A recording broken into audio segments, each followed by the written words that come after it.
Hello, everyone. My name is Rachel Sullivan, and I'm a project manager with Civicor, the technology partner that works with the Fremont Area Foundation to help power Big Give Day. Today, we will be walking through how to create a campaign. So first, we're going to start with what a donor will see when they go to create a campaign. Then we're going to pop over to the back end and walk through what you will do as an MPO administrator to review and approve those campaigns. So let's get started.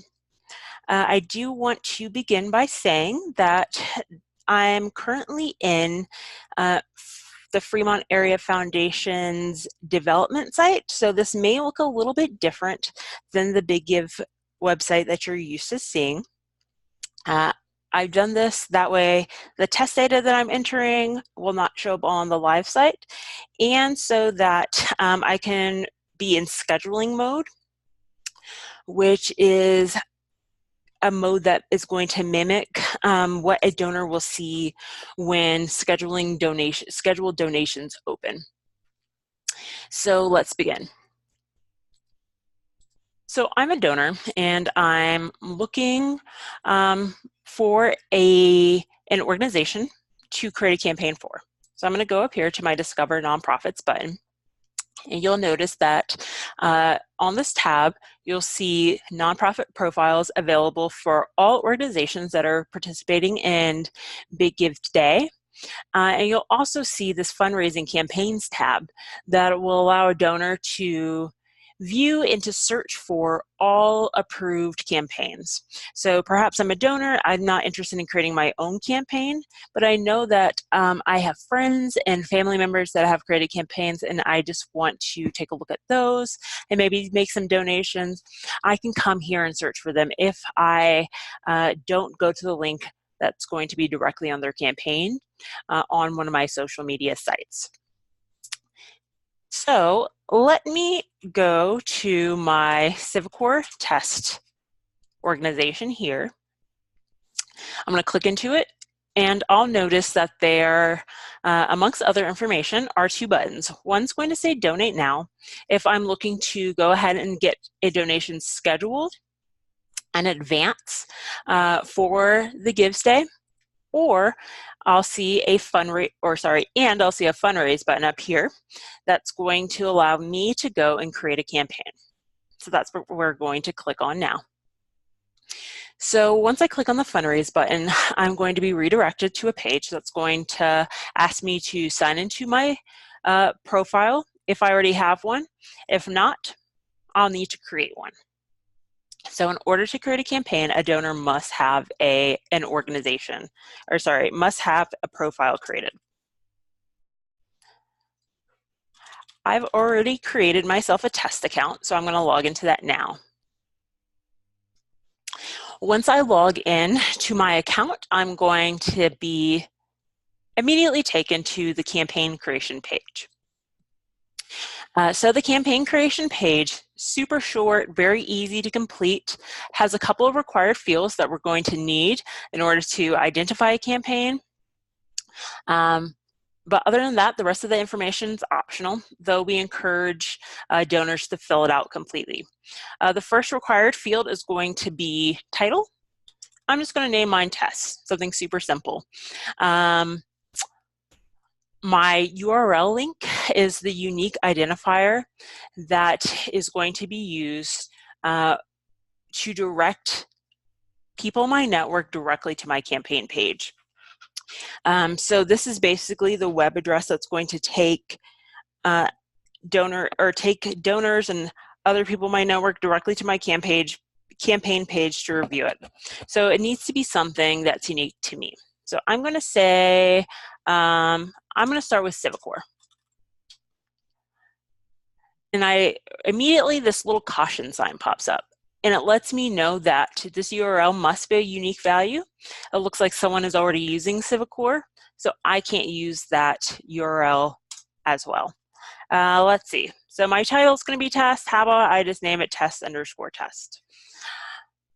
And you'll see the little caution sign went away, and that lets me know that this URL is fine for me to use. Summary, summaries where I'm going to outline what my goals for this campaign are, why Civicor or why whatever organization I'm creating a campaign on behalf is worthy of your donations and your time. And a donor is welcome to be as brief or as lengthy in this section as they want. They're also welcome to upload a campaign page photo and a video, which we recommend doing. It makes the campaign a lot more aesthetically pleasing and engaging to a donor's network. Personal appeal is where a donor is going to make that final push to have, or the final push to appeal and engage with their network. So this is typically something like short and sweet. So if there's a match available, you might say something like, you know, I will match the first $500 donated to this campaign, or etc. But again, this field is optional as well. So goal is a required field, and a donor is going to be, or a donor or campaign creator, I should say, is going to be required to submit the dollar amount that they're hoping to raise with this campaign. So I'm going to put $1,000. You'll notice that there's a dollar sign already pre-appended here, and that means that this field is only going to accept numeric values, so a donor will not be able to put in a numeric, or sorry, put in a symbol or any type of alphabet signs in this text field here. It's only for numbers. If they do so, they'll be given an error message and prompted to remove it. And it's going to ask you, is this for the Gives Day? The default is yes. It doesn't really make sense if you're to raise a campaign for a non-Gives Day event, but you know, to each your own. So some donors may not want to, they might just want to do it for the scheduling period. That's totally okay too. If they hit no, then you can put a start date and an end date for your campaign. So say you only want to do it for the last week of April, but Big Gives Day is happening in May. You're welcome to do that, and that money will still be given to the organization. It just won't count towards the Gives Day and say some of the surrounding activities that come along with that. But we're going to say yes. We're going to submit our campaign for approval. And we're going to get this message that says that our campaign has been successfully submitted. An email is also going to be sent to me letting me know. It's going to be sent to the email that's on file for my profile account here, letting me know that I have successfully submitted a campaign and that it's awaiting approval. So we're going to, so that's all that we have here, or all that a donor is required to do. But I'm going to come over here to the Civicor page as if I'm an MPO administrator, and we'll see that along with my other tabs here, I have some campaigns that have been submitted. So looking here, you'll see that there are 9 campaigns to be reviewed. Some of these have not been submitted, some of them have just been created. So you'll be able to see that. You'll be able to see the ones that are submitted. So say we want to filter them, I only want to look at the ones that are submitted because those are the ones I can approve. It'll give you a start date and an end date. The start date is going to be today. The end date is going to be Big Gives Day. So it'll end midnight of Big Gives. We'll come down here, you can see any active campaigns, which we do not have yet because we haven't approved any of these. And we'll also be able to see any deactivated or declined campaigns. So maybe all of these, maybe not all of these campaigns you think are appropriate or representative of your organization. And you'll be able to decline those as well. So let's take a look here. Let's look at the one that we just created. So $1,000. We can view this. Not a whole lot going on here, but it looks decent.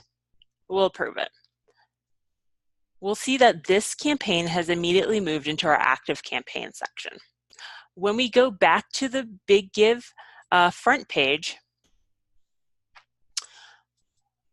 we'll see that there's now one campaign available, and it's going to be my test campaign here. So that way, if a donor wanted to give to my campaign, they will be able to. Let's take a look at another one. So before I started filming, I put in some additional test information here. Let's take a look at this one. Maybe for whatever reason, I think that the information contained on this campaign may not be representative or may not be something I want associated with my campaign. I'll be able to come in here and decline it.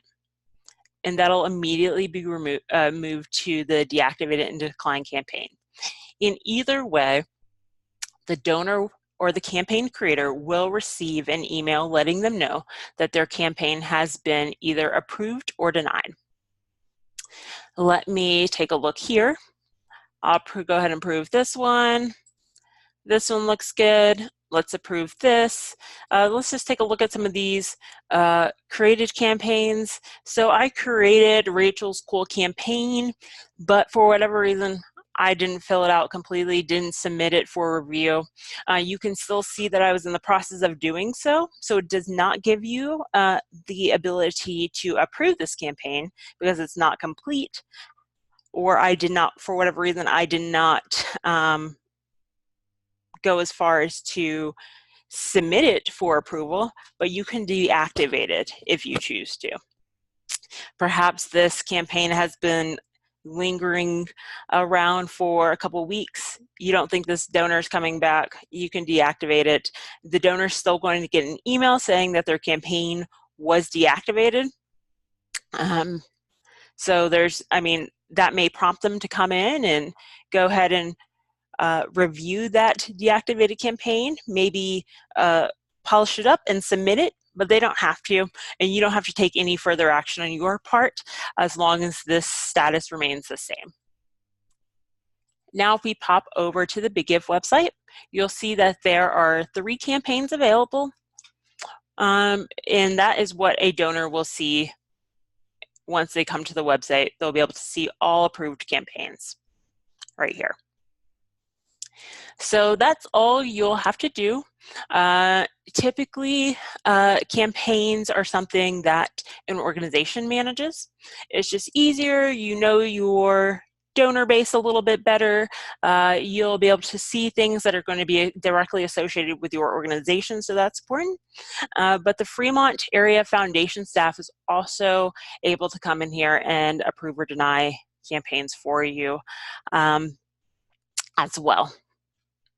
So this is their domain here. So they'll have kind of like the final administrative say as to what gets posted on the Big Give website. But typically this process is handled by the nonprofit organizations. So that's about it for today. I hope this is helpful to you, and I hope you have a wonderful Gift Day. Okay, thanks. Bye-bye.